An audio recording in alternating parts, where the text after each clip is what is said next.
안녕하세요. 네. 오늘은 요한복음 2장의 앞부분을 좀 풀어보려고 하는데요. 지난번 영상에서 예수님께서 나다나엘을 만나고 나다나엘에게 이보다 더 큰 일, 더 큰 영광을 보게 될 것이다 이렇게 말씀을 드렸다 그랬잖아요. 오늘부터 나오는 2장부터 이제 12장까지는 표적의 책들이다 이렇게 말씀을 드렸죠. 6가지의 표적이 나와요. 또 7가지로 보시는 분들도 계시는데요. 그것은 오병이어의 기적과 무리를 걷는 그 사건을 하나로 보느냐 2개로 나누어 보느냐에 따라서 표적을 6가지다 7가지다 이렇게 나누기는 해요. 그런데 저는 이제 한 6가지로 표적을 보면서 이야기를 풀어가려고 해요. 그 중에 오늘은 2장 1절에서 12절까지 말씀은 예수님께서 이제 첫 번째 행한 그 표적에 대해서 기록하고 있는 내용인 거예요. 그 내용을 한번 오늘은 풀어보도록 하겠습니다. 사흘째 되는 날에 이렇게 하면서 2장을 시작을 하잖아요. 지금 사도 요한이 1장에서부터 계속 날짜를 강조하면서 나오고 있었던 것을 아마 눈치채셨을 거예요. 이튿날 이렇게 하면서 이제 날짜를 계속 이렇게 이어져 오는데요. 지금 여기서 사흘째 되던 날이라는 것은 1장에서 예수님께서 나다나엘과 만나신 그 날로부터 사흘째, 사흘을 하면 3일이잖아요. 그 날로부터 사흘째니까 이튿날이 된 거예요. 그러니까 지금이 어느 날이냐면 7일째 되는 날이라는 거예요. 첫째 날은 예루살렘 공의회에서 그 유대 지도자들이 파견 나와서 세례 요한을 만났었던 날을 첫째 날로 보는 거고요. 둘째 날은 세례 요한이 예수님을 가리켜서 보라 세상 죄를 지고 가는 하나님의 어린 양이다 이렇게 선언한 날이고, 셋째 날은 세례 요한의 2 제자가 예수님을 만나서 따라가서 예수님과 온 밤을 새워 이야기를 했었던 날이고요. 그리고 이제 넷째 날은 예수님을 만나고 나서 안드레가 그 자기의 형 시몬에게 가서 예수님을 알리고 예수님에게로 데리고 온 날이고, 다섯째 날이 나다나엘이 예수님을 만나는 날, 그 날로부터 사흘째다 이렇게 됐으니까 다섯째 날, 일곱째 날, 바로 오늘 가나 혼인잔치에서 예수님께서 첫 번째 표적을 보여주시 물을 포도주로 변화시킨 이 날이 바로 7째 날이다 이렇게 지금 소개를 하고 있는 거예요. 그러니까 요한복음 1장에서 천지창조로 시작을 해서 1장에서 2장까지 이어지는 그 날짜가 7일째다. 천지창조의 한 주간을 지금 재현을 시키고 있으면서요. 하나님이 천지창조를 하시고 안식하였었던 그 안식의 날과 새 창조를 반영하고 있다라는 거예요. 창세기의 천지창조의 절정이 남자와 여자를 만들어서 한 몸을 이루게 하는 결혼을 시켰다 그랬잖아요. 그러면서 하나님과의 언약을 맺었는데 아담과 하와가 불순종으로 인하여서 하나님하고의 그의 관계가 깨어졌잖아요. 그 깨어진 관계를 예수님께서 지금 혼인잔치에 오셔서 물을 포도주로 만드는 사건을 통해 새롭게 깨어진 관계를 회복하시고 새로운 안식으로 들어가는 것을 말한다는 거예요. 이전 것은 지나갔으니 보라 새 것이 되었도다. 말씀처럼 지금 옛 질서에 속하는 그 결례들은 이제 하나님의 나라의 그 포도주에 대체되었다고 알려주는 거죠. 이제 이 말씀이 무엇이냐면 그것은 이제 뒤에 가서 조금 더 구체적으로 살펴보고요. 먼저 이 혼인잔치가 열린 곳이 어디였나요? 갈릴리 가나에서 이 혼인잔치가 열렸다 이렇게 이야기하고 있잖아요. 이 가나에서 누가 태어났느냐면 나다나엘이 태어났잖아요.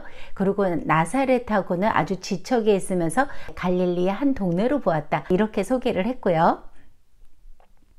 그 당시에 이제 혼인 갈례법은 7일 동안 혼인잔치가 열렸거든요.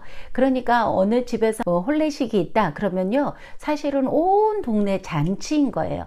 그래서 거의 혼주는 모든 사람들을 대부분 다 초대를 해서 온 동네 잔치를 하는 것이 이 혼례의 간습법이었어요.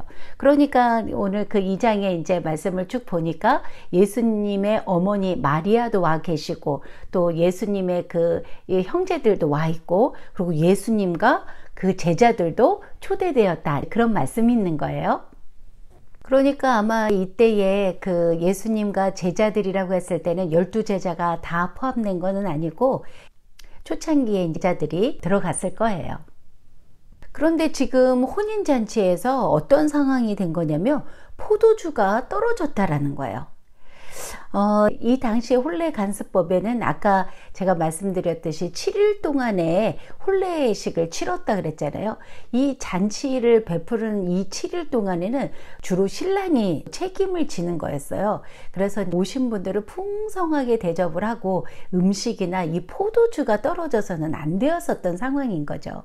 더군다나 이때는 아주 체면을 중시 여기는 그러한 문화권에 있었기 때문에요.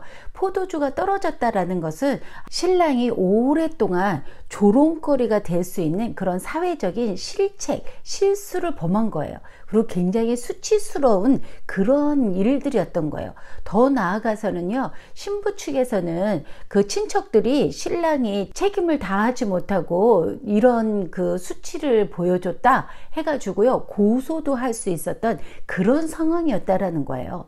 그러니까 신랑 측에서는 굉장히 공경에 빠진 위기에 처해졌다라는 거예요. 또 이것은 상징적인 의미를 갖고 있는 건데요. 이 당시에 이스라엘 백성들이 로마 제국의 지배 아래 있으면서 억압과 그 경제적인 착취로 말미암아서 영적으로나 경제적으로 풍족하지 못한 그 상황을 반영하고 있는 거라는 거죠. 기쁘고 즐거워야 할 그 혼인잔치가 지금 위기에 닥쳐왔다라는 이야기를 하는 거예요. 굉장히 긴박한 상황인 거죠. 구약에서는 이 포도주는 기쁨의 상징이었어요. 사람의 마음을 기쁘게 하는 포도주, 이런 그 내용의 인용들이 많이 있고요.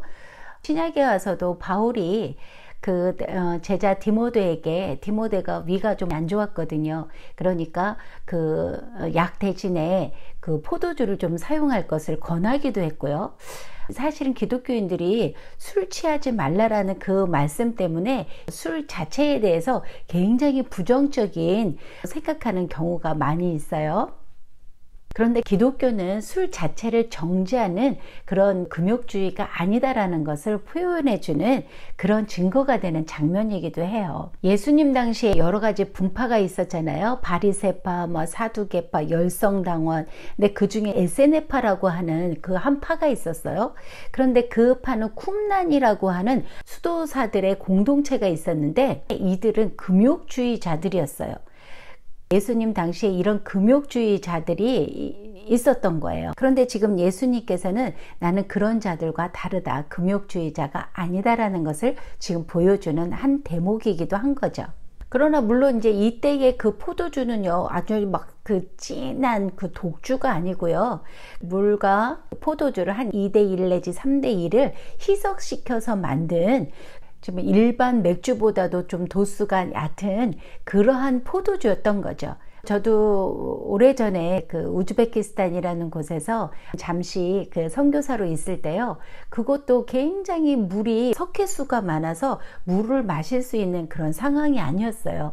그래서 그때 그 지역에서도 보면 그 맥주와 같이 연하게 희석시켜서 만든 그런 그 음료수가 있었어요. 그런 것들을 물 대신에 마셨었던 거죠. 이런 부분에서 옳았구나. 그 술은 나쁜 게 아니요. 가면서 이제 뭐 이상한 곳에서 은혜 받으시는 그런 분들도 많더라고요. 그러시면 아니 되옵니다. 그리고 또 하나는 이제 이때가 헬레니즘 문화라고 했잖아요. 그 헬라에 디오니소스라고 하는 신이 있었어요. 이 신이 무슨 신이냐면 주신이에요. 술주, 주신. 그래서 술을 마셨을 때 막 차고 넘치는 활기와 기쁨을 공급해 준다. 그래서 그 주신으로 숭배를 했었던 그러한 그 신이 있었다는 거예요. 그때의 그 독자들에게 지금 예수님께서 그 물을 변하여서 포도주를 만들었다는 이 사건을 통해서 그 술 자체에 어떤 기쁨과 즐거움을 주는 것이 아니라 이 표적을 행하시는, 그 예수님이야말로 진정 그리스도이시고 하나님의 아들이시면서 그런 기쁨을 공급해 주시는 분이다. 그런 것을 지금 사도 요한이 집어넣고 있다라는 거죠. 그런데 이 포도주가 떨어진 것을 처음 발견하는 사람이 누구였어요? 예, 예수님의 어머니 마리아였어요. 이 7일 동안의 그 혼례를 치르다 보니까 신랑 쪽에서는 손님들에게 숙소를 제공하기도 했었다 그래요. 그래서 이제 남자 숙소, 여자 숙소를 이렇게 제공을 했는데 그 여자 숙소는 포도주가 있는 창고와 가까이에 있어서 그래서 이 아마 마리아가 그 사람들이 하는 얘기를 들어서 포도주가 떨어졌다라는 것을 알고 있지 않았을까 이렇게 이제 보는 견해들도 있고요. 또 하나의 견해는 가나에 있는 사람들은 나사렛에 있는 사람들을 좀 멸시한다고 그랬잖아요. 그런데 지금 예수님의 어머니 마리아와나 형제들이 가나의 혼인잔치에 이렇게 참석을 하였었던 것은 이 지금 혼인잔치가 마리아의 뭐 친척이라든지 가까운 친구들의 혼례식이었을 것이다. 그랬기 때문에 거기에서 지금 포도주가 떨어진 사건을 마리아가 알게 되었을 것이다. 이렇게 보는 이제 견해도 있어요. 근데 어찌 되었든지 간에 지금 포도주가 떨어진 이 위급한 상황을 그 마리아가 알게 되었다라는 거예요. 그래서 그것을 알게 된 어머니 마리아가 예수님께 이야기를 하는 거죠. 아이고 어떡하냐, 포도주가 떨어졌다는구나. 이 얘기에는 이렇게 닥친 문제를 어떻게 좀 너가 해결을 해야 되지 않겠니? 예수님한테 어떤 요구를 하고 있는 그러한 내용이 포함된 것이라는 거예요. 그런데 예수님이 이 어머니의 얘기를 듣고서 하시는 말씀이 뭐였어요? 여자요. 사실 이 표현 때문에 한국 사람들의 문화에는 뭐요? 야, 아들이 어머니한테 뭐 이렇게 나와 하면서 좀 예수님이 욕을 먹는 부분이기도 해요. 이 부분이. 그런데 이 여자라는 이 표현은 헬라어 표현으로도 아주 공손한 그런 표현을 가지고 있어요. 또 예수님께서 십자가에서 이제 죽으실 때도 그 어머니를 부를 때 또 똑같은 호칭이 한 번 더 나오죠. 그런데 여기에서 물론 공손한 예의를 갖춘 그러한 표현이긴 하지만 주로 이제 자식들이 어머니를 부르는 그 표현은 아니라는 거예요. 어머니하고의 그 관계는 조금 거리가 있는 그런 표현을 쓰고 있다는 거죠. 이 표현은 사실 우리나라 말로 표현하기가 딱히 이렇게 정확한 표현은 없는데요. 좀 제가 생각을 해보니까 왜 우리 그 아들들이 엄마를 좀 이렇게 부를 때에 높이면서도 조금 엄마하고의 거리를 좀 두면서 하는 표현이 좀 있잖아요. 제가 안민수잖아요. 그러면 안민수 여사님 뭐 이렇게 얘기를 하잖아요. 그런 표현에 좀 가깝지 않을까? 뭐 이것도 정확한 표현은 아니지만요. 그러면서 예수님께서 뭐라고 하냐면 나와 무슨 상관이 있나이까 이렇게 얘기를 하셨단 말이죠. 이 표현은요, 그 공손함보다는 좀 가혹한 책망조인 어조로 이거 표현한 그런 내용이라는 거죠. 헬라어로는 어느 정도 항의나 거절의 의미가 들어있기도 하죠. 그러니까 이 말씀을 의역하면 당신은 나에 대해서 그렇게 요구할 권리가 전혀 없습니다. 라던가 아니 왜 당신은 나를 끌어들이십니까? 뭐 이 정도의 표현이면서 약간 책망을 하는 그런 표현을 쓰신 거예요. 굉장히 사랑이 많으시고 공손하시고 겸손하신 예수님께서 이런 표현을 쓰셨을까? 이 부분이 또 우리가 궁금하잖아요.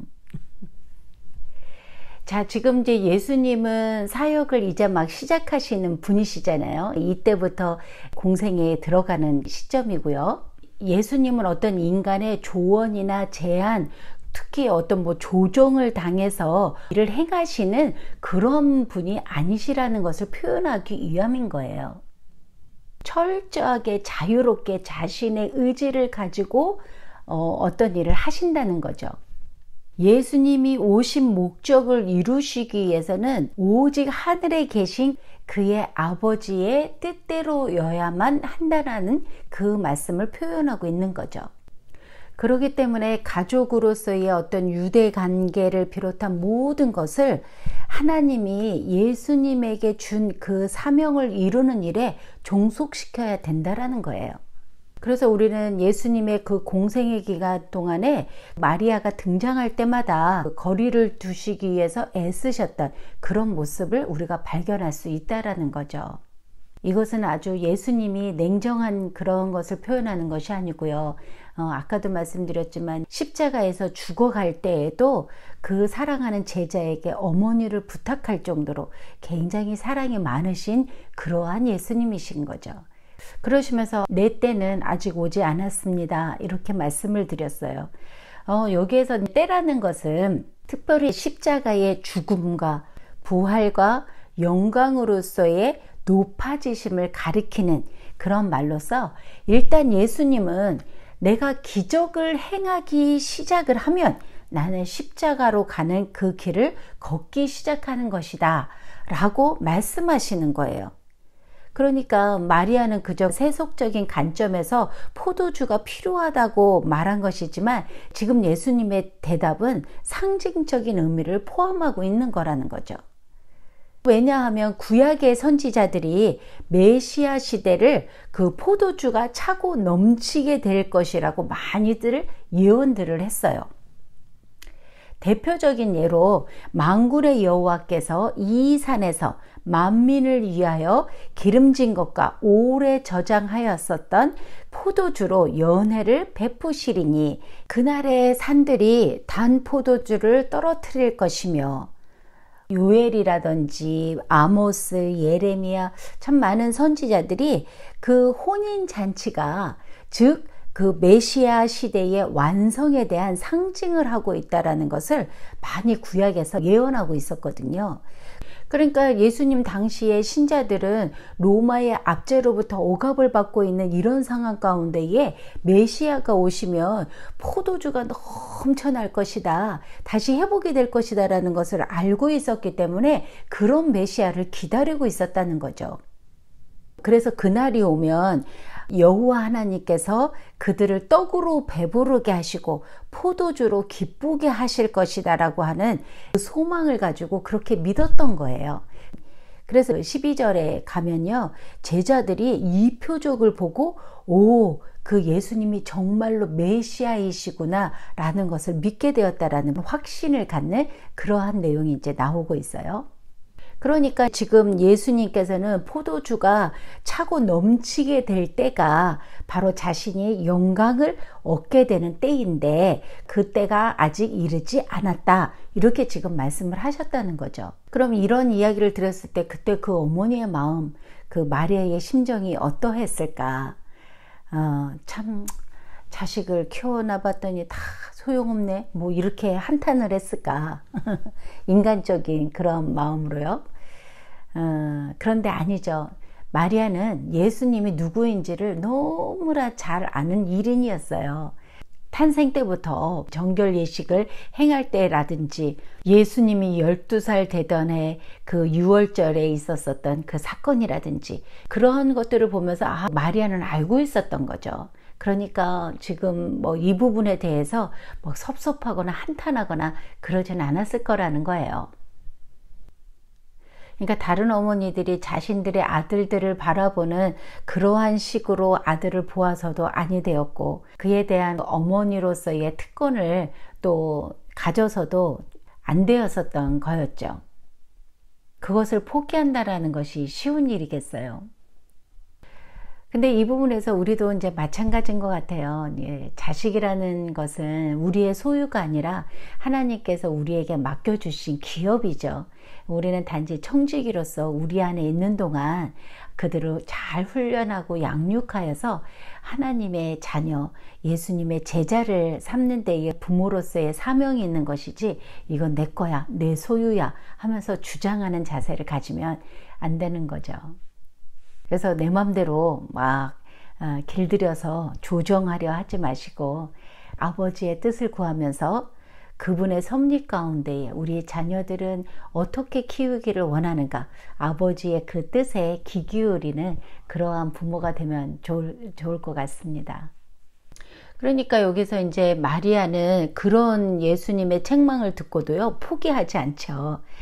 마치 구약에서 하나님께 간구한 많은 사람들이 끝까지 경청을 하며 매달렸었던 그런 것처럼 마리아도 예수님께서 내 간청을 들어주실 것이다, 그런 이제 확신을 가지고 그 문제를 예수님의 손에 맡겨 놓으시면서, 그러면서 어떻게 했냐면 그 믿음의 행위를 하는 거예요. 그를 온전히 신뢰하면서 믿음의 행동을 보여주는 거죠. 그래서 하인들을 불러서 이야기를 하죠. 저분이 시키는 대로 하라고, 무엇이든지 그분이 시키는 대로 하라고 그렇게 일러두는 거예요.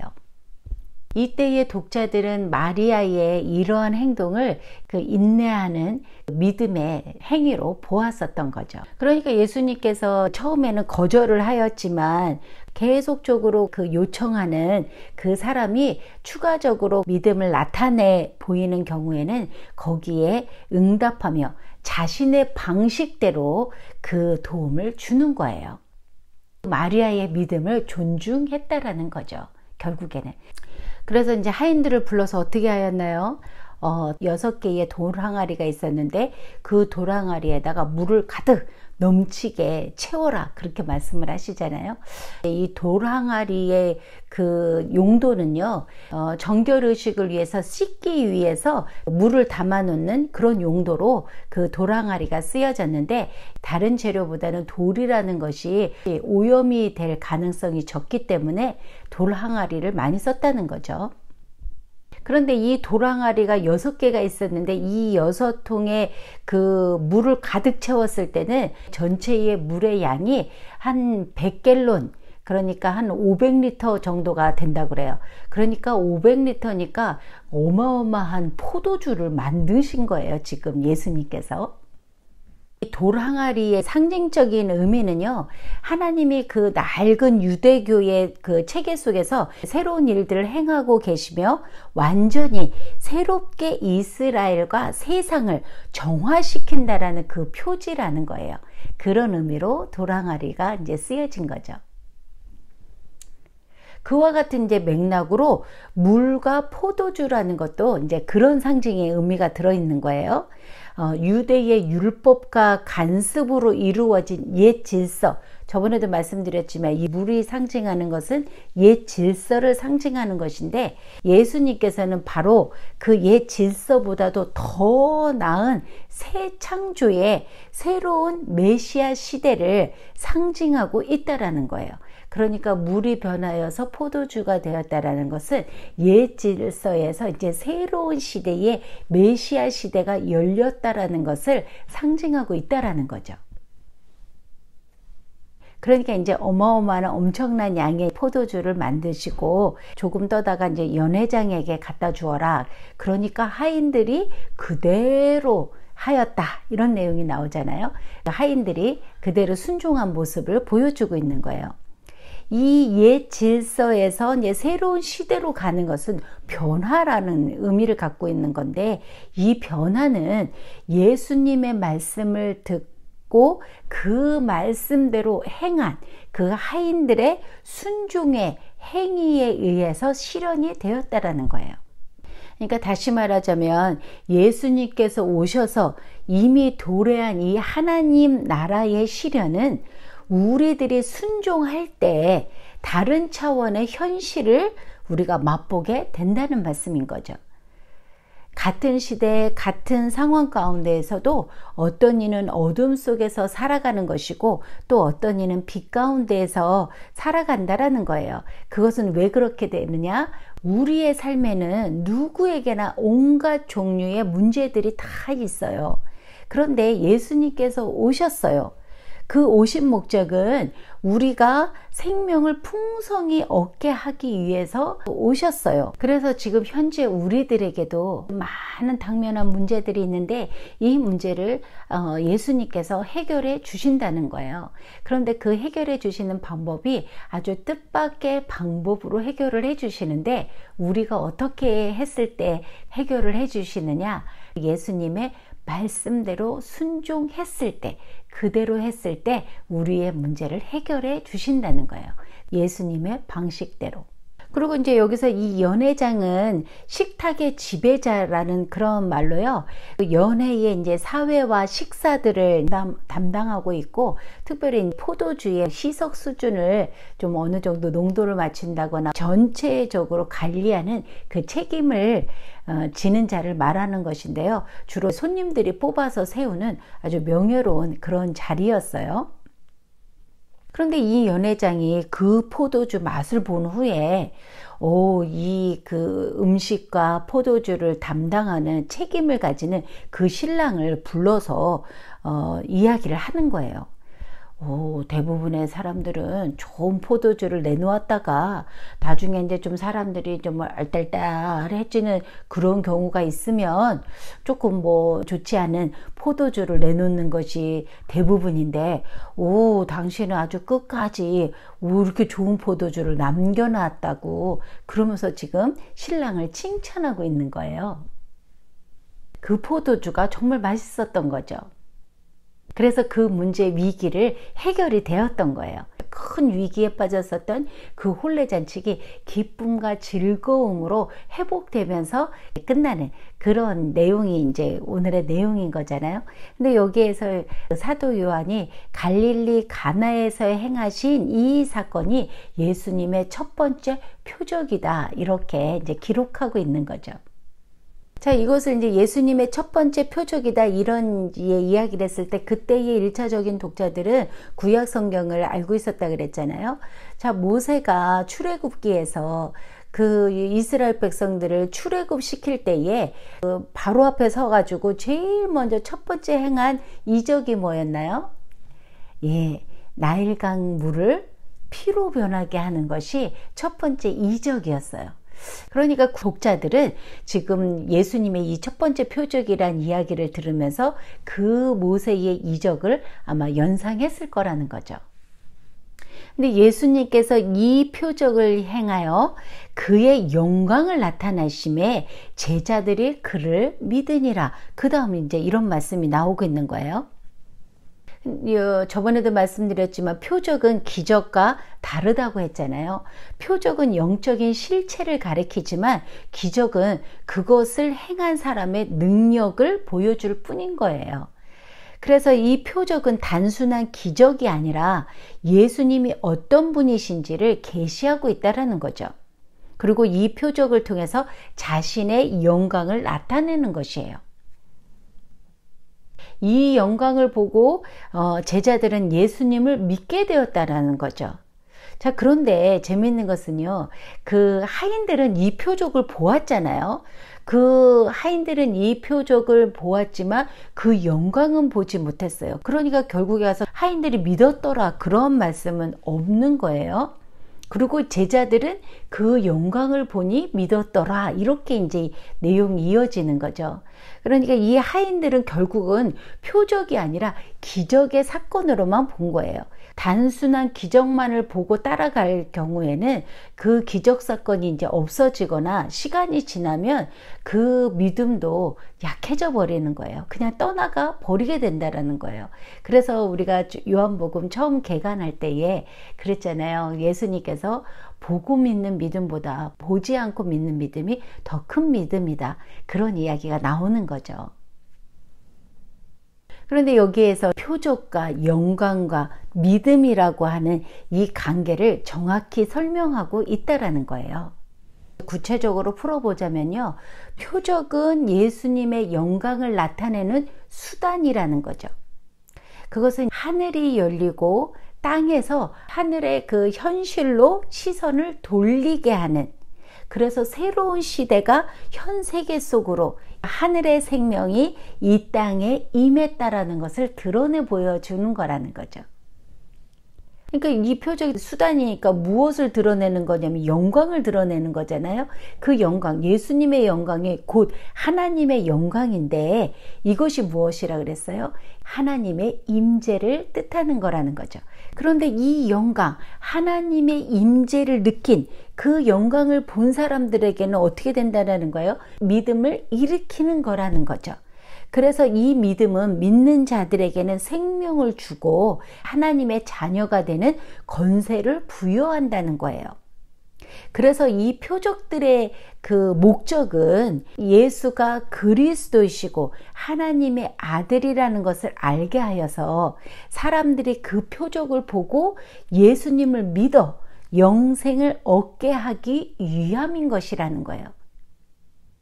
지난번 편에 이제 말씀드린 베델의 하나님이 성막, 성전으로 대체되면서 이제 예수님 자체가 성전이다. 그래서 요한복음 1장에서 이제 말씀드린 말씀이 육신이 되어 우리 가운데 거하심에 그렇게 말씀드렸잖아요.